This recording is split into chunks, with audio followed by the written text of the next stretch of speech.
Hello, Barry Anderson from Trade Ideas with today's edition of What Makes This Trade Great. Take a look at this RVSN, guys. Now, I'm a kind of a conservative type trader. I don't like taking trades in the first 15 minutes, okay?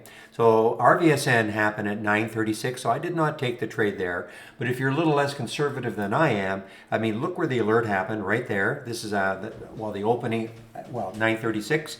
And from there, I wouldn't say this was super simple because you have all these topping tails. So, you get price goes up and then the sellers come in, the price goes up, sellers come in. But look at the trend. And then all of a sudden, right at around 12:15, this just absolutely exploded up to 9.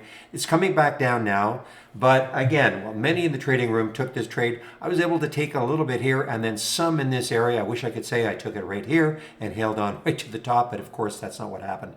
So I want to get back into the room, but that is what made this trade great, was just the early alert.